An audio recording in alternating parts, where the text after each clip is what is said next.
North দিল্লিতে আছে মজনু কা টিলা বলে একটা জায়গা, যেটা মিনি তিবেত বলা যায়। তোমাদের আজকে একটা খাবারের সাথে পরিচয় করে দিই। ওখানে ঢুকে যে মনাস্ট্রিটা দেখবে, ঠিক তার অপোজিটে যে ভদ্রমহিলা বিক্রি করে তারটাই বেশি সুপ্রসিদ্ধ। তো এখানে পাওয়া যায় লাফে। কী করে বানাচ্ছে দেখো, এটা একটা চিলি অয়েল বানিয়েছে এবং এটার উপরে দিচ্ছে। এটা কী জিনিস সব বলছি। আর আছে সোয়া চাংস এবং ওয়াই ওয়াই।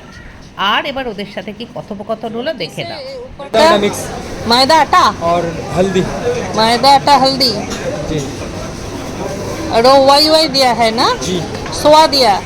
सोया और वाई मिक्स ओ चटपटा। इधर मैम দেখছো তো, এইভাবে রোল করে ওরা ছোট ছোট করে পিস করে আমাদের কেটে দিচ্ছে।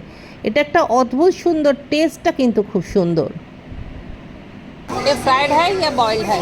क्या ये स्टीम जो स्टीम है। जी। अच्छा अच्छा, क्रंची फ्राई है पहले से। ओके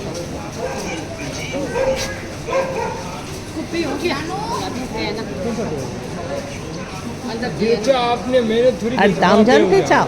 দাম मेरे সাধ্যের सामने অনুকূল मैं- নেই, मैं- 60 rupees. cheaper. This one too. 60, right? Yes.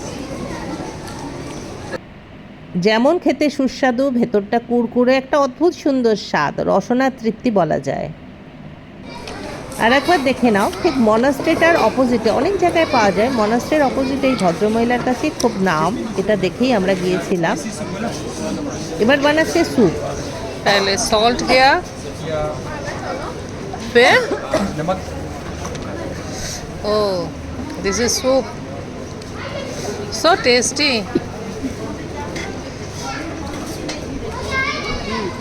দেখো, এগুলোকে পিস পিস করে নিয়েছে। এর মধ্যে সোয়া সস, এর মধ্যে স্যুপ আছে, এর মধ্যে রসুনের একটা সস আছে। এইভাবে এরা বানিয়ে থাকে এবং সত্যি সুন্দর খেতে হয়। दिस इज सोया चंक्स ना, जी जी very tasty. I tried it first time but very tasty. हम ज्यादा खाने वाले तीखा इतना तीखा खाते हो आप? जितना ज्यादा तीखा है उतना स्वाद आएगा। हाँ हाँ हाँ। স্যুপ বা এই লাফিং দিল্লিতে যদি মজনু কা টিলাতে আসো অবশ্যই ট্রাই করো। আর আমাকে জানিও সত্যি আমার মতো তোমাদের ভালো লাগলো কি না।